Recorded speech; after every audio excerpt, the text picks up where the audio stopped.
everyone.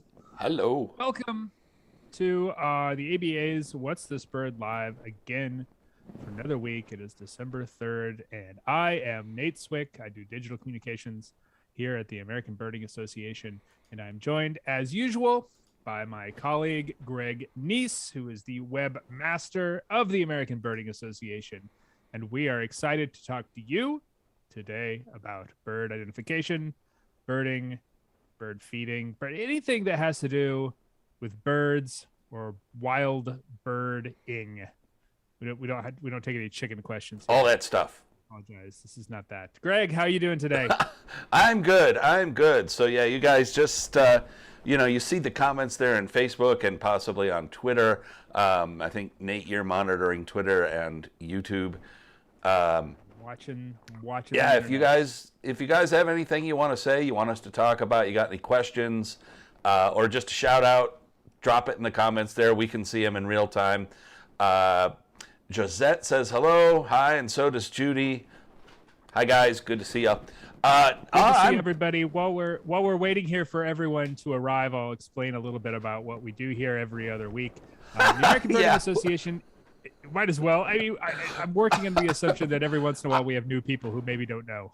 I didn't know we did anything here, but just jumped in and flew by the seat of our pants, to tell you the truth. There's a lot of that. But over the years, we have come to a relatively nice little regular thing that we do here every other week. What we do is the American Birding Association maintains a number of Facebook groups, one of which is What's This Bird, which is just as it sounds. It is a live Facebook identification crowdsourcing group.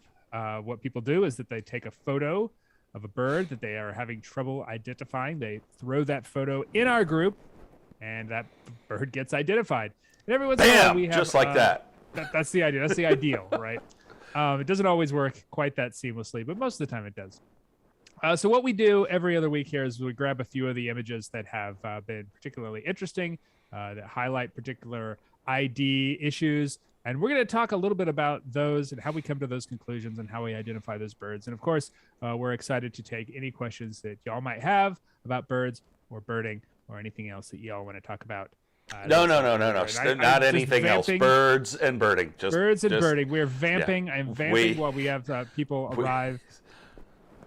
We are not qualified to help you with problems bigger or more important than birds or birding. Questions, so and yes, thank you very much. Let's not open that door. Greg, it's December. It's the season for winter bird feeding, and it's the season for weird ducks. It is the season for gull watching and owls. Oh, pshaw. How has everything been going? It's a great season for birding. It's the season for Christmas bird counts. That's another one. Pshaw. It was 65 degrees in Chicago yesterday. It's like 75 and degrees. People were running around looking for flycatchers. So in theory, you go. In theory, it is time for winter. The birds, at least, are responding to the shorter days, if not the cooler temperatures, and they're moving down into moving south. So it's a great time of year to put out your feeders and see what you have. We have a lot of feeder pictures that get thrown up. We do here in What's This Bird, and so we deal with those quite often. If you have any questions about bird feeding, we can take those as well. But Greg, how's the birding been? I know you've seen some exciting things. I've seen one exciting thing. But November continues into December. Yeah, it was really sort of an October through December sort of season this year. It started early and went late. I think that there's a certain amount of climate change involved here. I mean, November. So for those of you who aren't familiar with the term November, it alludes to the fact that November is just across the ABA area is a fantastic time to find vagrant species.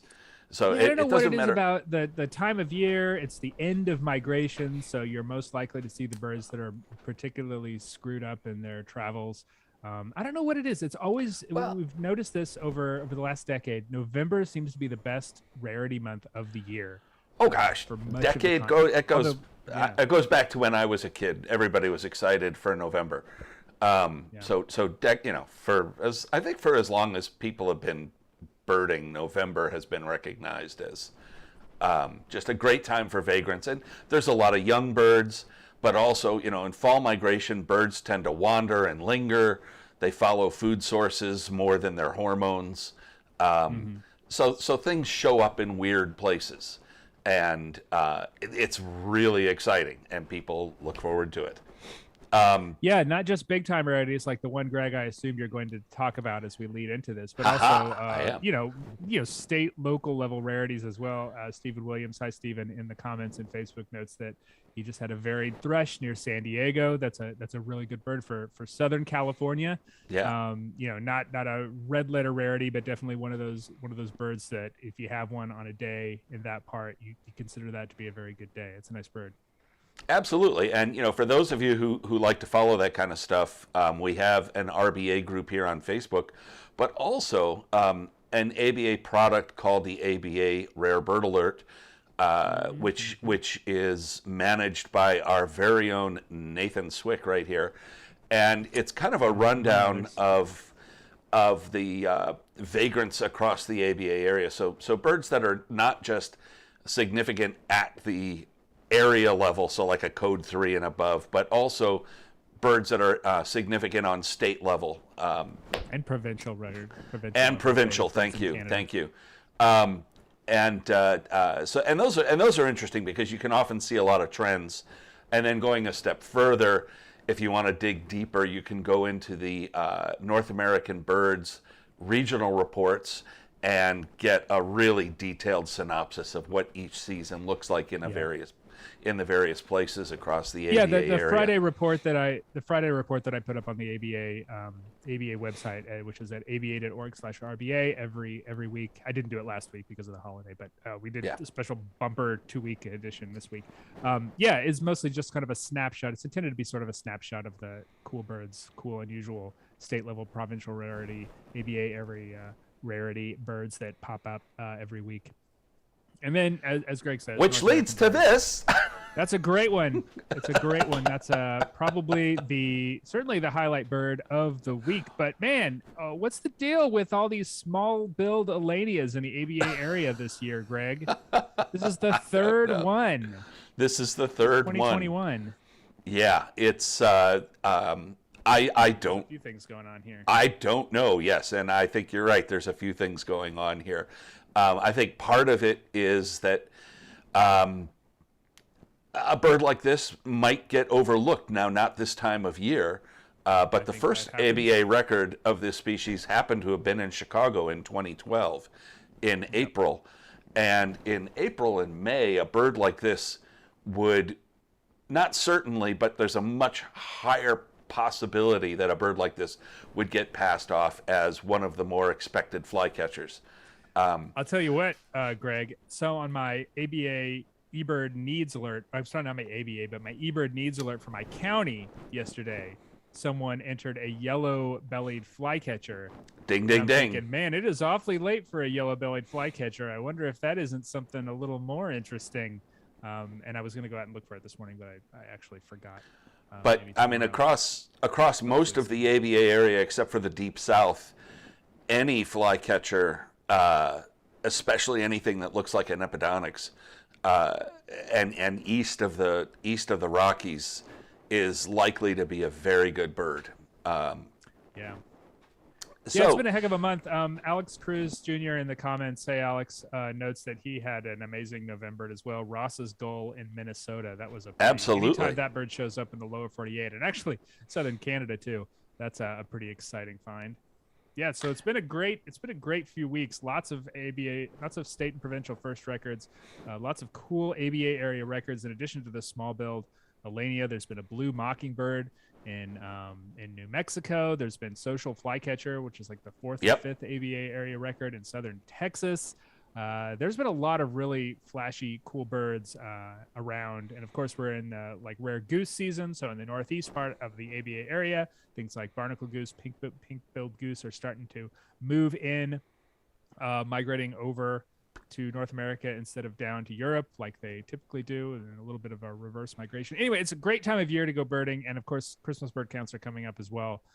So if you're going to do those, definitely get involved in that. Unfortunately, I'm going to be out of town for my local Christmas bird count. Yeah, so just to circle back to this bird for a minute before we move on. Yes, back the first ABA area record for this species was in April of 2012, and it was 4 miles from my house.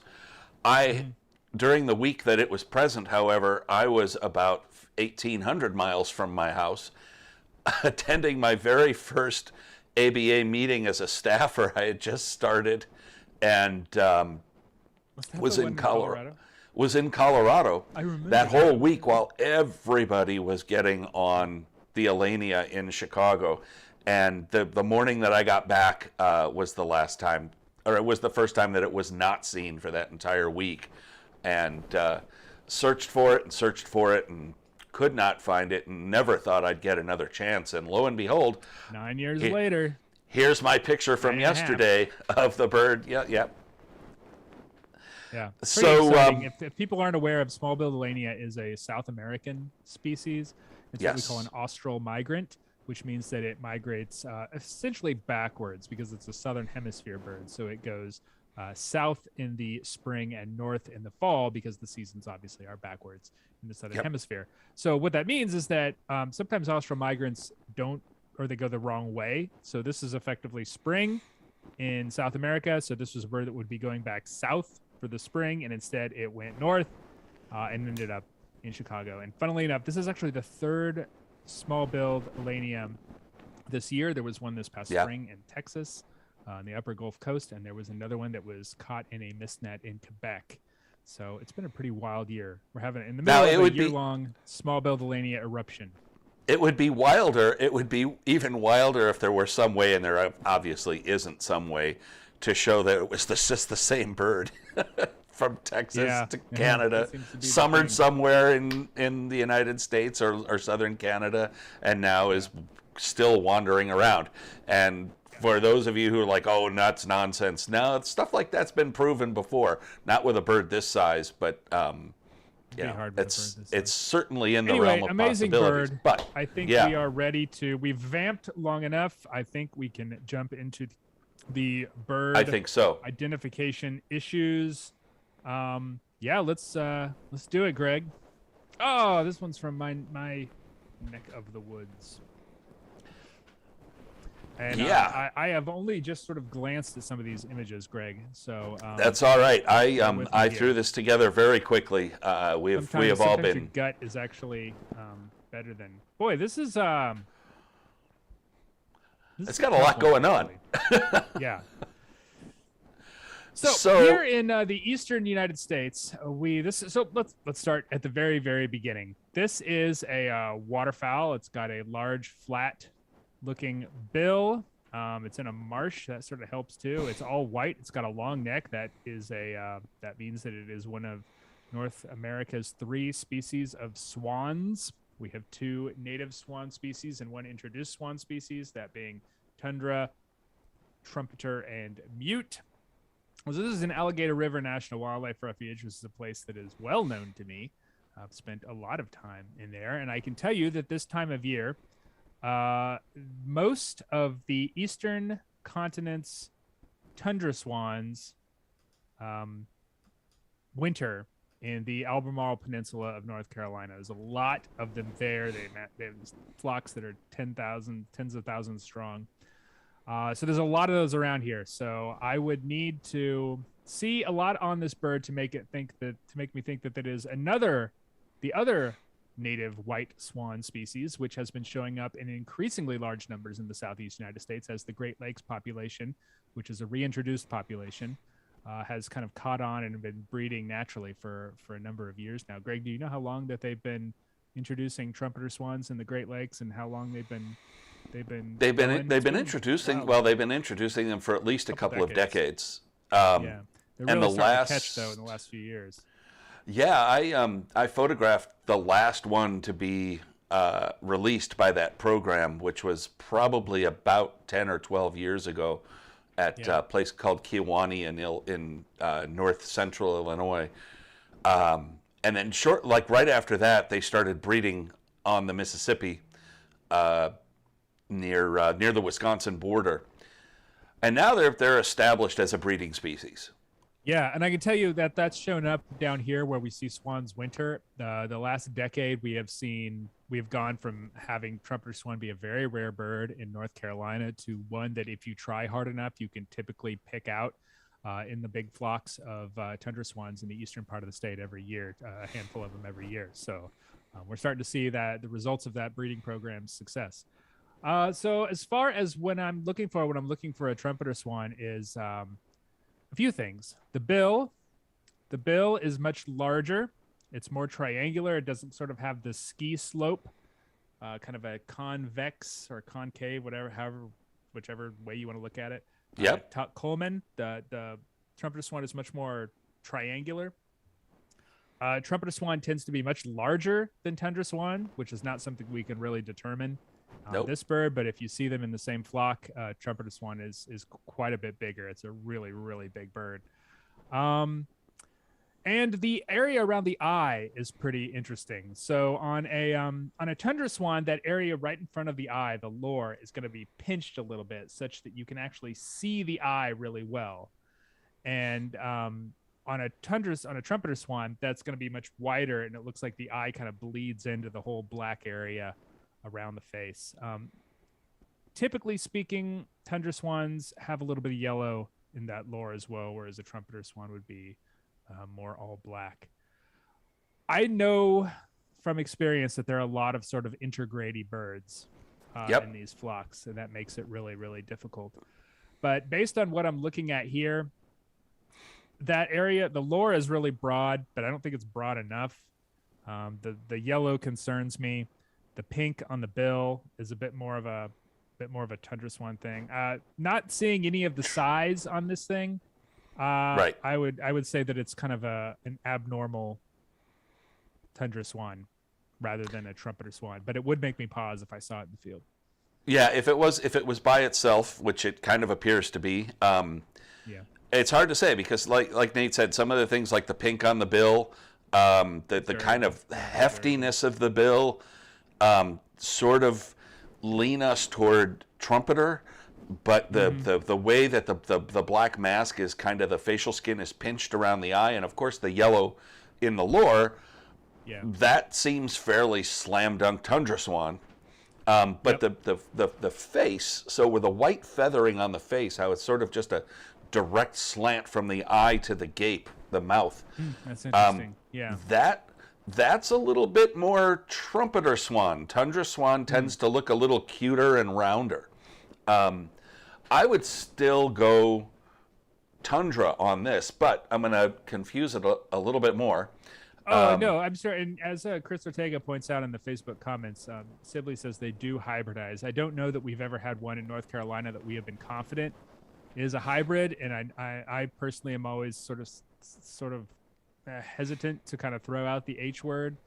But yeah, I mean, I suppose it's possible. I don't necessarily know to what extent the field marks of each bird would be in a hybrid. I assume they'd be kind of all over the place. Yeah, exactly. So the bird in the middle here is a trumpeter swan. And you'll notice the bill shape less pinched is, well, you'll see that the amount of facial skin that's pretty straightforward. You'll also notice how on the bird in the middle there, the forehead comes to a point, sort of a widow's peak. That's also another mark that's somewhat in favor of trumpeter swan, but I've seen tundras show that as well. Yeah. But the bird in the middle, just based on the facial skin around the eye and the shape, it's that big wide triangle versus the pinched sort of look of the bird on the left. That's pretty classic trumpeter swan. However, the bird on the right, it's always a however. The bird on the right is a female trumpeter swan. And What? I know Really? this. Yes. And I know this because it's one of the birds that lived at Lincoln Park Zoo that was used in the breeding program. And trumpeter swans can do that. They can have that pinched facial skin, and it's really, really tough. A lone swan that you have nothing to compare it to directly, where the features, now some tundra swans are just going to be so perfect that you're not even going to think about it because they have all the classic things. I've seen those out there too, out in Alligator and the coastal lakes and the refuges in that same area. I mean, they're out there for sure. But here we have, they outnumber trumpeters about 10,000 to 1. So the bird on the left is kind of like a weird in the middle mix, and the bird on the right is a known trumpeter swan. The bird in the center is also a known trumpeter swan. So yeah, these things are not at all, cut and dried. Even when you can get a fairly close photo like this. Yeah, I would like to see. I would. I mean, go ahead, Greg. Oh, I was gonna say I still kind of lean tundra for the bird on the left. Yeah. But I think that maybe my impression is being weighted by the yellow in the lures and the facial skin. But if somebody said it was a hybrid, I think what is it? Tundra swans should be without the yellow. They can be all black, but I don't think trumpeter swans can ever show yellow. But yeah. I don't know. I would like to see this bird next to some other swans to get a more sense. It's the sort of thing that if it were in a group and I were, be able to compare it in size with surrounding birds, I think I might feel more comfortable one way or the other. Or hear it calling. Yeah. If you can hear it calling, that's usually slam dunk. Yeah, the tundra swans certainly do not hesitate to make their presence known vocally in those places. They are very quite loud.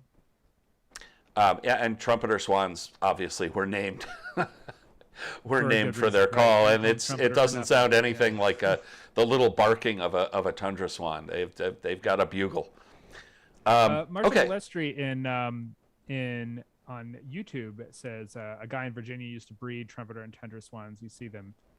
She sees them in Maryland. Yeah, it's the same sort of thing. They're starting to increase in numbers. I think that we birders on the East Coast and the Mid-Atlantic are going to have to get a little more comfortable with this identification question because we're going to start seeing these birds more often. She also asks, do you have any ideas about any newly discovered field marks for separating lesser or greater scop? I don't know if there are any new ones. We have the old ones. We could reiterate the old new. Ones. if you want to. Yeah, we can talk about the old ones. We can do a scop mashup in the next episode here in a couple of weeks. David Johnson, David Johnson on Facebook, who I had the extreme pleasure of birding with yesterday in Waukegan, Illinois, points out that the neck is really thin on the bird in question, which is the bird on the left, which is also leaning towards tundra. Tundra, yeah. Okay, so we're going to move on here, I think. Stephen Williams says that the yellow lure seems like it might be glare as well. No, it's a different color. This is a back of camera image. It's a different color. I looked at it in photograph. It really is, or in Photoshop, it really is yellow. It really is yellow. There you go. Yeah. San Francisco, California. Here's a fun one. And this was one of my favorite birds before AOS got a hold of it. It still is, but not this one in particular. So what do we got here? We got a little borb. We got a little brown borb. We got a borb. This one's firmly in the borb area. It's very round. It's got it's very brown. Ring. That's kind of cool. Really tiny little needle bill. All brown. Looks like it's got a little black barring on the flanks as well. And on the tail. Yeah, which is the tail is kind of popped up little there, and so let's go ahead and narrow it down. Now this is a wren. There's no other birds. I don't want to eat my words here, but I'm going to say it. Well, anyway. There are no other birds in North America that are this small and round and brown. You going to tell me otherwise, Greg? No, I'm not going to tell you otherwise. But what I'm going to say, of size and shape and color is wren. It just screams wren to me. And two things. One is the bill shape is, of course, wren versus sparrow or something that would have a heavier bill. But also, we can see the barring on the. We can see that the barring on the tail And there's very few of our passerines that have barring on the tail, and almost all of them are wrens. There's only a couple of others like Cass and Sparrow that have barring going across the tail the way that this bird does. So we're down into the wrens, and and this bird is very dark, and especially look at the black belly with the barring. It's got like this black and kind of whitish barring on the belly. And it's just so I would, overall very smoky and dark bird. Yeah, so there would be 3 that I would feel like we need to give their due on this species. Small wrens, and that would be in the area in San Francisco. That would be house wren, which would be found all over the continent. Pacific wren, of which there should be pretty common on the coast there, and Bewick's wren, which is another kind of small brown. But I think Bewick's wren can be pretty easily thrown out by the plain face. No eyebrow. Bewick's wren has that very firm eyebrow, pretty pale on the breast and on the chin. So toss out Bewick's wren. So we're down to house and Pacific. Yeah, and house wren is a very variable bird that can be dark, light, but it would never show this black barring on the belly. This black and white barring on the flank is unique to 2 birds that look like this in the ABA area, one being the winter wren and the other being the Pacific wren. And winter wren is formerly considered one species called, confusingly, the winter wren. Correct. And when they split it, they made one the winter wren and then the other the Pacific wren, because reasons. And the Pacific wren is a West Coast species that lives, I don't think it breeds any further than Idaho, east than Idaho, and is found all the way up into Alaska. Whereas winter wren, I thought I had one in Grand Tetons National Park in western Wyoming, and then I found out that it's actually quite not super common that far west, and that may be that far east, I should say. Yeah. And that maybe it may have been a winter wren, so I may have had to just toss that one out. That potential idea. So in any case, by status and distribution, a dark little wren like this in San Francisco is going to be Pacific wren. Yeah, but this bird also, plumage-wise, is very.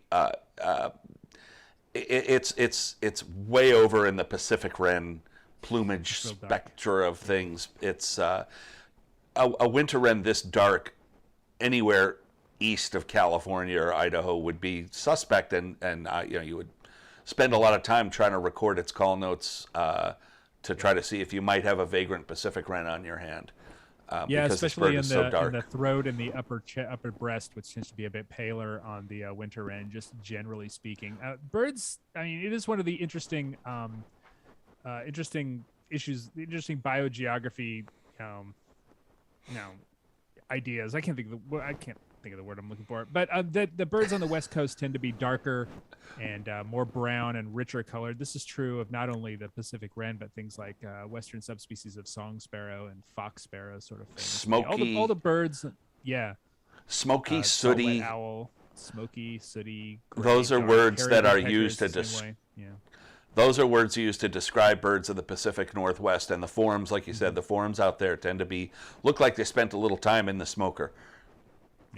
Yeah, absolutely, because it's dark and it's wet and it's kind of foggy, and it some hide. This bird is very much like, as Alex Cruz notes, the tapaculo, which is a family of neotropical birds that effectively are like 45 species of winter wren-ish birds. Yeah, that kind of skulk around in the brush and give you calls and don't let you get good looks at them. So Kate and Mia both say hi from Facebook. Hi, guys. Good to have you with us. We are going to move on in here. And keep on up. So here's an interesting bird that... it's another dark, black, smoky-colored bird. This is another wren, isn't it? Look at the barring on the flank. Scaling on the flank. Oh, I mean, this bird has, it's dark. It has a lot of pattern on it. The pattern's really kind of nifty. But the thing that you notice most here is Look at that big honking bill compared to the last bird we saw, which had that tiny little toothpick bill. This bird's got a big kind of multi-purpose, can do anything from snag insects to crush seeds kind of bill, without being a real specialized seed eater. And this spiky bill like this is a good indication that this is one of the icterids, one of the blackbirds that have a spiky bill like this. It's also got those big feet, kind of a long tail. So where are we going too far from in this, I just want to point out that Rick Wright on Twitter asked, doesn't the Pacific Wren breed in the Black Hills? And I had to go to my Sibley app on my phone and check it out. And man, if there isn't like this little disjunct breeding population in the Black Hills of South Dakota, that's got to be pretty wild. Black Hills is a pretty fascinating geographical place. It is. There's a couple of other species that have ornithological oddities there. Yeah. Have little disjunct populations in the Black Hills. Yeah, thanks, Rick. Yeah. Thanks, Rick. Thanks, Rick. Thanks, An ABA contributor, if you will. Yeah. Friend of the ABA. So, yeah, this bird. We'll just cut to the chase. This is one of the blackbirds, and the pattern is kind of unique in that it's not a deep rusty brown. We see some pattern, actually a little bit of color on the wings. And this is a male red-winged blackbird that is molting, and it's actually got it's actually freshly molted, I should say. It's got very fresh. That we see photos of this bird on What's This Bird about this time every year because it's such. I think this is a super briefly held plumage, is it not? It's very well. This is very fresh. So all those buff edges that we see on the feathers, they will wear off in time, revealing a jet black bird, and we can see the little hint of red. It's kind of blocked by a branch that's out of focus in front of it, but we can see a little hint of the red and yellow epaulette shoulder patch of a red-winged blackbird. Like the maple leaves in the background. Yeah. Yeah, so this is a male red-winged blackbird that's in fresh plumage. And what is the term for this? Pre-alternate? Is that what it is? Pre-basic? I don't know. I don't know the terms about it. And Len says, yeah, this plumage lasts for about 4 hours. A little bit later on, we're gonna go to Sacramento, California here. And a little bit later on, just because there's a cool fact in the I'm still talking about the wren. Okay. But Chris Benish, hi Chris, says the term for darker coloration in moisture habitats is Gloger's rule, which I didn't know. Yeah. We got the heavy hitters here today. Heavy hitters here tonight. Chris Benish and Rick Wright. Oh, I'm kind of now. I gotta watch my P's and Q's. So this is a red-winged blackbird that's further along, and those buffy edges have started to wear, have worn off more, especially the ones that get more abuse, you might say. But we still see that beautiful scalloped brown pattern on the back. Which is really, when you get to know it, is standard on red-winged blackbird, the red-winged blackbirds, and really none of our others. Rusty blackbird has a different kind of pattern to it, and I wish I had time to do a comp, but I just ran out of time. But the location here, we're going to throw status and distribution into this. It's, Sacramento does cause me to question whether it is not one of the, one of the California. Is it a California endemic? If it's not, it's very near endemic. It might be in Southern Oregon as well. But yeah, there's another blackbird out in the Central Valley of California called tricolored blackbird, which looks very similar to red-winged blackbird, except that the border to the red on the wing is white instead of kind of a straw colored. And we can't see any of that on this See bird. that on this bird. Yeah, right. And time of year and location would not really give you a strong indication of which species this might be, because they're intermingling this time of year and that location. This bird has kind of a very thick bill at the base. Now that is also the bird is not. It's kind of facing towards us, so there's a little bit of a foreshortening effect going on here that might make the bill look a little shorter and thicker than it really is, but I don't think it's too much. I would say this bird is a red-winged blackbird based on the bill, but if there were other pictures that showed it to be a tricolored, I wouldn't be surprised at all. Yeah, I found that identification when I was looking for my lifer tricolored blackbird in Southern California a few years ago to be very frustrating. Because wherever there are tricolored blackbirds, there are about 500 red-winged blackbirds in the same place, and picking through them can be really difficult. Alrighty. Yeah. My favorite Vireo. Yeah, everyone's favorite murder vireo. Yeah, so this is another perching bird, one of the very unique families of perching birds here in anywhere across the world. Hang on, I want to stop for just a second. Yeah. Chris Benish again points out the warm rusty tones on that last bird seem more red-winged blackbird like, and yes, that is something I forgot. The tricolored tends to be a little cooler and colder brown, grayish, and not that warm rusty. Okay, back to the murder bird here.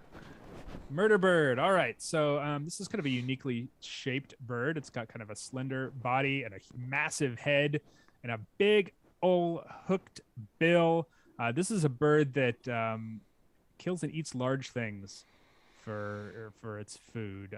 It will catch and kill anything it thinks it can overpower. Kill anything up to and including its own size. Yeah. So this is a Shrike. It's kind of a classic Shrike. I won't beat around the bush anymore. We unfortunately in the New World do not do very well with Shrikes. This is a primarily Old World family, and there are just wonderful Shrike species all over Africa and Eurasia.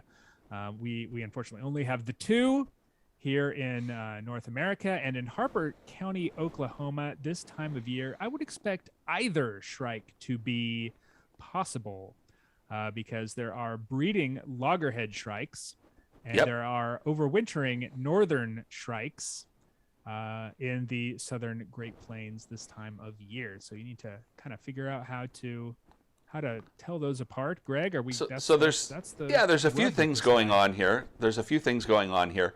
One is it's November, so this is a very recent picture. It's December, sorry. This is a very recent picture. And this bird has a fair amount of brownish plumage that we can see. Yeah, it does look kind of browny gray, doesn't it? Especially on the head. Yep, and it's got a lot of barring that's very evident. And again, it's December, and it's got a gigantic, by comparison, bill. It's got a big monster bill. But then looking at the plumage a little bit around the face, you'll notice how the black mask comes off the eye at sort of the midpoint of the eye.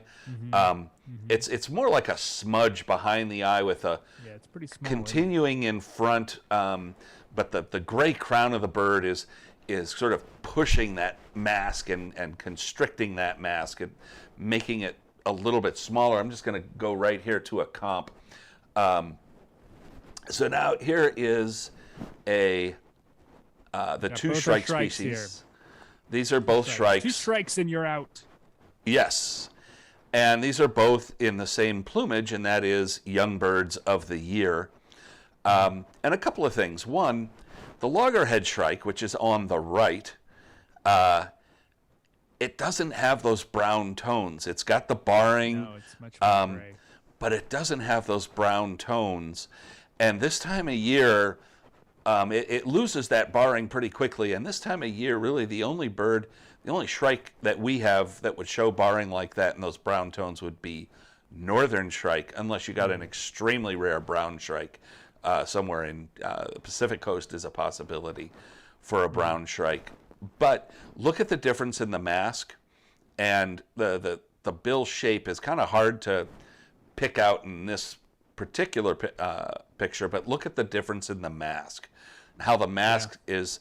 It envelops the eye. It's definitely black in the lores. And they can even go across the bill. The black can go over the top of the bill in Loggerhead Strike as well. But you put it all together. We talk a lot about birding by shape a lot here, birding by impression, especially when we're talking about things like Cooper's versus sharp-shinned hawk, and we talked a little bit about it with Trumpeter versus Trumpeter Swan. You can use that here as well. I like these two images, Greg, because these are pretty indicative of the way these birds often appear. You know, Loggerhead Strike is a bit more rounder headed. It's a bit more compact, whereas, you know, Northern is kind of a lankier bird with a longer bill and kind of a more cylindrical body. The lore, obviously, you can see very well in this image, pale lore in the Northern and dark in the Loggerhead.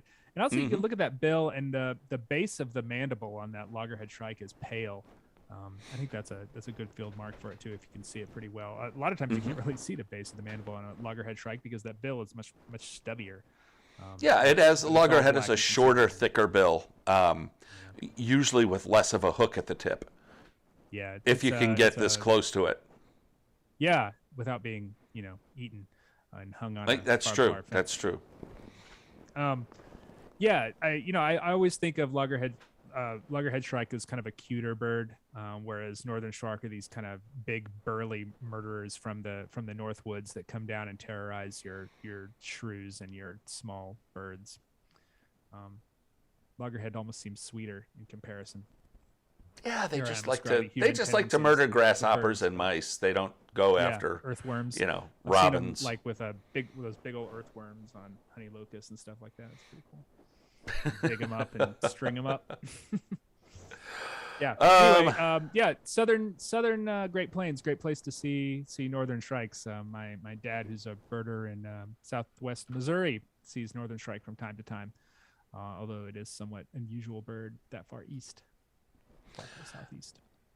Yeah, and all right, on to the next thing here. There we go. Johnson notes a Loggerhead Strike snub-nosed. Yeah. I mean, there's a lot of, you know, we're all basically saying the same thing. It's got kind of a shorter, cuter, almost more sparrowy kind of bill, whereas that Northern Shrike has the very long, you know, hooked up bill, almost like a mini golden eagle. Speaking of which, hawk. Yeah. Oh, look at this. We got a big flying bird here. Got a big bird in the Green sky. Valley, Arizona. And it's got nice big, look at the long wings and a long tail. Long tail, long bill. You know, it's black, but there are some black. There's a lot of big black flying birds. There's a lot of big black flying. There's vultures. There's eagles, and then there's hawks and crows and ravens. But one of the things we can see on this bird is in this photo is we can see the bill, and this bird has a longer corvid-like bill. Indeed. If you were to say, well, what about black vulture? Yeah, I mean, black vulture's, the bill is longer. It's not as thick. But there's other things about a black vulture. For a black vulture. There's other things about black vulture that don't fit. The wings are relatively shorter and broader. The tail is very short. Very short. The other vulture off and stick out past it. Yep. The other vulture, turkey vulture, has long wings and a long tail like this, but it shows two-toned wings that have sort of silvery flight feathers and black wing pits, as you might say. But they also have, black and turkey vultures have skinless or featherless heads, and the heads look tiny. This bird's head looks, especially on a turkey vulture, and this bird looks, the head looks proportional. It doesn't look tiny like a vulture. So I think that all of that steers us to one of the corvids, either a crow or a raven. Yeah, And indeed. And when you see a bird like this, it makes it very, it's nice because, we think of crow and a raven, if they're perched, maybe the identification is a little more difficult. But if you see those birds in flight, it's becomes very clear which one you're looking for. And this is a common raven. Well, I guess I can't say it's a common raven. It's a raven with very long wings that are like almost raptor-like, almost sort of pointed at the tip. This is a bird that likes to soar. It's also got that classic wedge-shaped tail, the Yep. diamond tail. That is a raven field mark. And when you see a raven in the air, you're not going to mistake it for a crow. You're more likely to mistake it for a small raptor. Yeah, and as you can see, Greg puts the crow up right next to it. You can see how much longer the raven's wings are, the difference in the tail shape.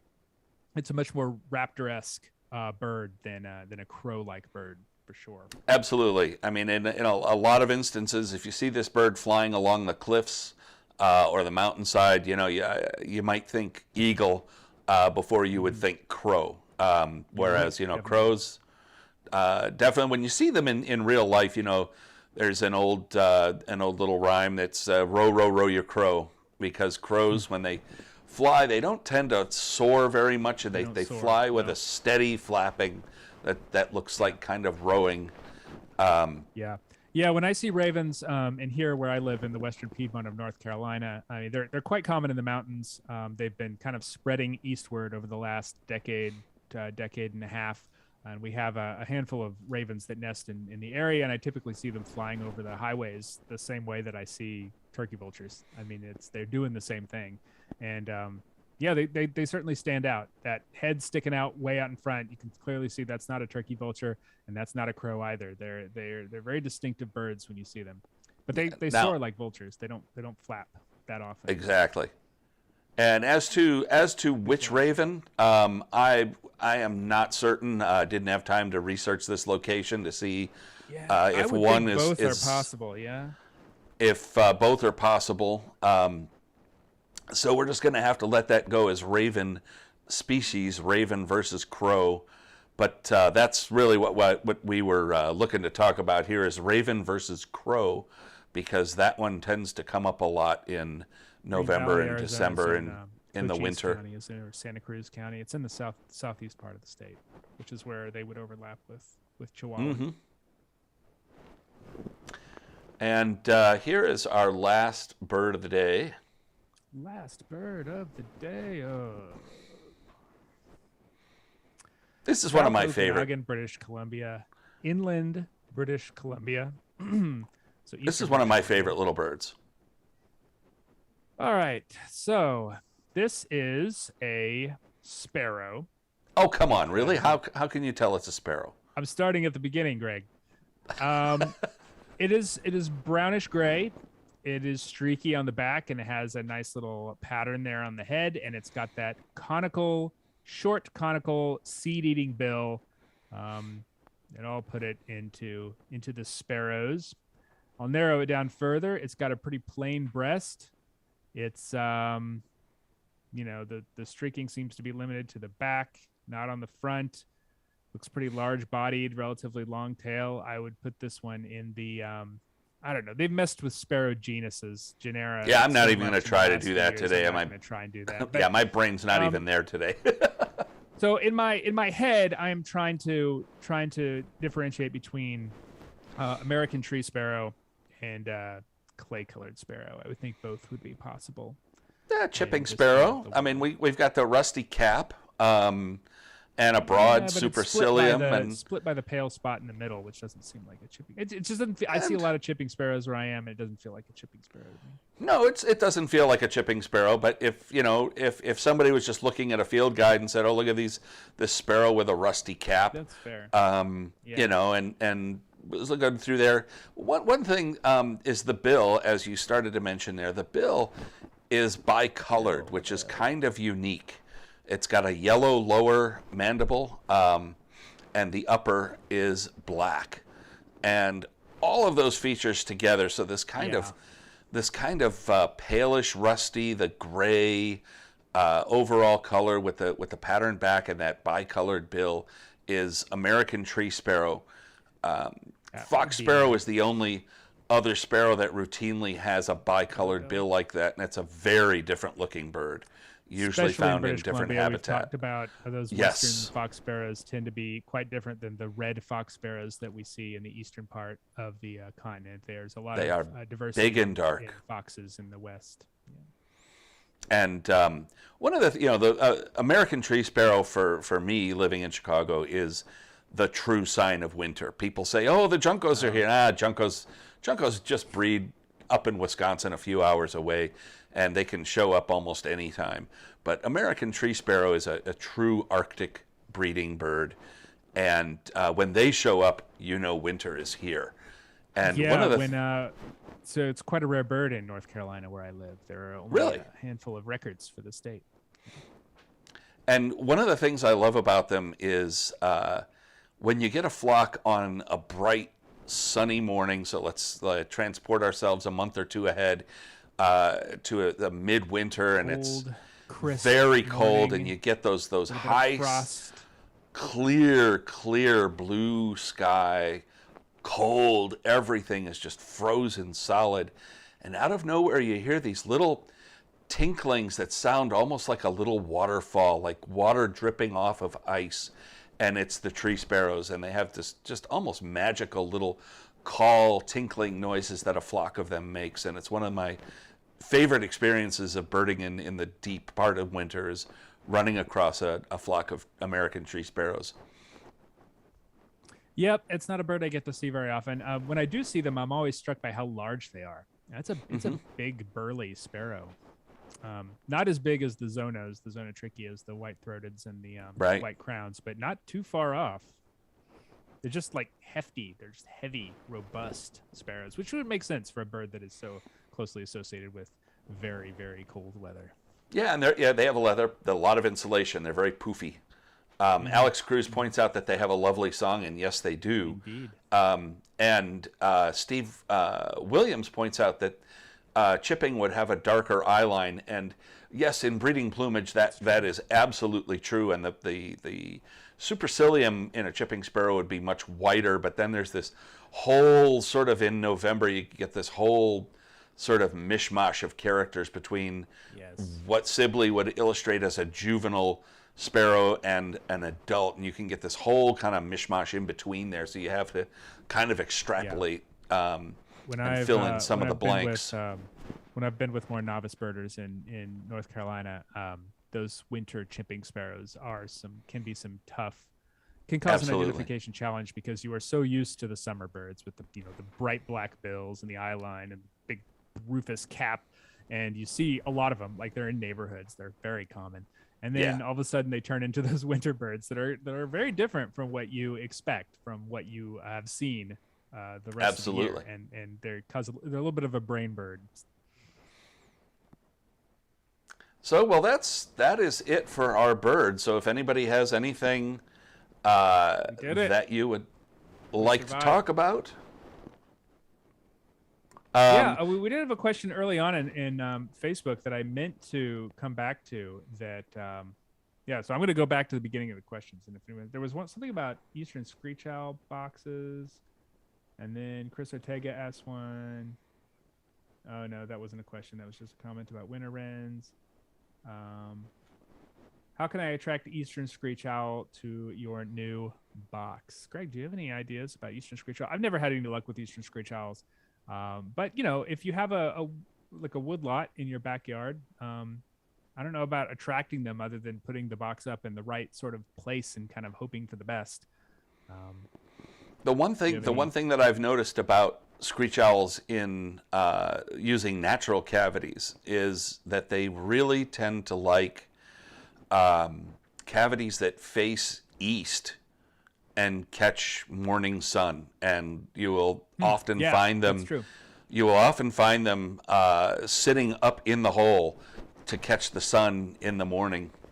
We had a local screech owl one winter who took up residency over the winter in a wood duck box that was like on a pond. which was just big enough for it to go into. And a lot of people saw it popping out early in the morning, right at sunrise, to catch exactly, as you say, Greg, the morning sun. It would hit it right at the right spot. It would just sit there for a while. And then if you missed it, you missed it. You wouldn't see it again. But it liked to hang out there in the mornings. So Stephen Williams asks how he can attract bald eagles to his feeder. And that's actually quite simple. Yeah, or you, well, yeah, salmon fillets. I was going to go someplace a little bit darker involving feral cats, but well. It depends on how much money you want to spend. Or, throwing out some salmon fillets would probably, and you get a lot of stuff. You don't want to spend too much on it. Don't get no. Farm raised is fine. Yeah, farm raised. It doesn't have to have good color, and you'll probably get some other interesting things visiting your yard as well if you throw out a big salmon. Black vultures, turkey vultures. Yeah, feral cats. Raccoons. Cinnamon Stewart says that a non-birder friend saw 5 black vultures in the southern tier of New York, Elmira. I don't know where that is, but Elmira, yeah, that's and sent pictures Wednesday. I believe that black vulture is an expected bird in southern New York. Certainly in the last few years. Yeah, I mean, I've seen them up in the Niagara area. Vultures will expand quickly when they get a chance to. Here in North Carolina, 20 years ago, they weren't on the Outer Banks, and now there are turkey vultures all over the Outer Banks. And you mean black vultures? When they show up, you get or one. Or you mean turkey vultures? You get turkey vultures on the Outer Banks, but it's the same sort of thing. Like you get one, and the next year you have 20. Yeah, it's fast. Yeah, and they are rapidly expanding, and they're moving north in the east much quicker than they are further west. In Illinois, they're still a southern bird, but they're moving forward every year. Yes, sir. Before we move on too far, this is as good a time as any to pause and say that, hey, we are, Greg and I are both employees of the American Birding Association. We are a nonprofit organization, a membership-driven organization, and if you enjoy the sort of free resources that we provide, including these What's This Bird Live and a number of other cool stuff that we do, you can find about it on the ABA website. Please consider supporting us with your membership. You can get more information about that at aba.org/join, right above Greg's head there, as he was so helpfully pointing to you. aba.org, we have a number of different membership levels, including e-memberships where you can get our magazines delivered directly to you via your email. You can read them on your e-reader, your iPad, or whatever cool hip tools you got to read your internets. Absolutely, and you can join for the cost of a cup of Dunkin' Donuts coffee a month. That's right. That's all it takes to be an ABA member and have access to Birding Magazine and North American Birds and all kinds of other cool stuff that we've got coming your way in 2022. Yeah, we have a lot of cool stuff that's paid, and also, we do a lot of stuff that's free as well. And absolutely, keep the lights on and help keep us able to do things like that. We definitely appreciate your membership. Also, hey, it's the holiday season. ABA memberships make great gifts. Great gifts. Not out there. Make great gifts. So Stephen Williams asks, are bald eagle populations on the rise? Oh, absolutely, yes. Bald eagle. One of the great conservation success stories on the North American continent. The large fish-eating birds, starting with bald eagle and running through American white pelican, double-crested cormorant, osprey. All of these birds benefited from the banning of DDT, which got into the water and caused them to have thin eggshells, and thus when they were incubating, they would crack the eggs. You might remember that story. I grew up on those stories. 60s and 70s. But the two of the birds that were most affected by that, well, 2 or 3, were bald eagle, osprey, and double-crested cormorant, and now those birds' populations are just exploding. To put it into perspective, when I was a kid birder in the 70s, seeing a bald eagle anywhere in northern Illinois was a big deal.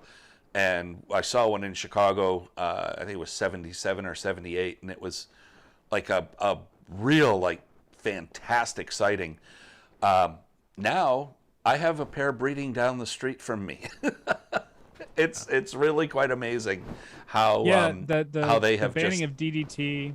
The banning of DDT, the increase, there's a lot more reservoirs around. People stock those reservoirs with fish. I mean, it's like you're taking away the pressure that was put on their populations, and not only doing that, you're sort of supercharging their habitat with these sort of man-made reservoirs and fish stocking operations for various state and provincial fish and game agencies. I mean, there's bald eagles everywhere now. They really they're very adaptable because they will eat fish, they will eat roadkill. They will, Coots, people laugh ducks. about them taking. They will. Oh yeah, dogs and cats, and dogs and coots and ducks and anything else that they can get their gigantic yellow talons on. They will eat it, and they've just proven to be very adaptable. And in metro areas like here, Cook County, Illinois, they've become really very willing to nest near big, loud human populations, which is kind of a new thing. So Osprey are the same way as well. They have no issue being around people. I know that there are places I've probably talked about this here before, but there are places where reservoirs where 30, 40 years ago osprey were very rare. Now you go to a boat launch and you can see like 3 active nests from one spot. Right. They're on those little towers that people have put up for them. Yep. And Stephen also asked if they will eat other birds' fish. Oh yeah, they will eat. They will take anything from anybody. It doesn't matter. They will none just other than Benjamin take Franklin bemoaned the bald eagles, the fact that they would steal other birds from other fish from other birds frequently. Turkey would never do that. Argued, yeah, turkey would never. He argued that they should not be the national bird, but evidently he was argued. He lost that argument. Well, it's ticking past 1 o'clock here for me. Oh wow, 2 o'clock. So I think we have filled up our hour, and sadly, I think it's time for us to push on. So, yeah, they do catch coots. So we've got to end this afternoon's broadcast here, and we really appreciate you being with us. And if you would like to keep us going, please join the ABA, aba.org/join for a cup of coffee a month. You can keep the lights on here, and we'll keep doing what we do for you. Yeah, absolutely. And if you're in the Philadelphia area, I feel like I should mention that we're doing our official ABA 2022 Bird of the Year reveal at the Triple Bottom Brewery on December 19th. We'll have at least one more of these ABA What's This Bird things before that happens. A number of the ABA folks are going to be there to help ring in 2022 with our fantastic new Bird of the Year by artist Christina Ball. I'm going to be there. I'm coming up, and I'm real stoked to be up there and say hi to y'all and meet. Tickets are available. People. Tickets are available. They're $20 before, $25 at the door. And we're going to have a great time. There will be music. There will be live music. There will be food. There will be beer, obviously. And wonderful artwork. 2022 Bird of the Year. And wonderful art. And I think Christina would be doing sketches on site of people's favorite do birds, that I if you think. make a donation in addition to your ticket. And she'll be there to do that. And let's see. So December 19th, you can get more information at aba.org/bird of the year. Yep, or just go to aba.org. There's a big banner up at the top. And just click on it. On that. Yeah, click on that. And with that, all right, folks. Yep. We are going to take off and click on out. Good to see you, Nate. Good to see you, Greg. And thanks everybody for watching. And we'll see you.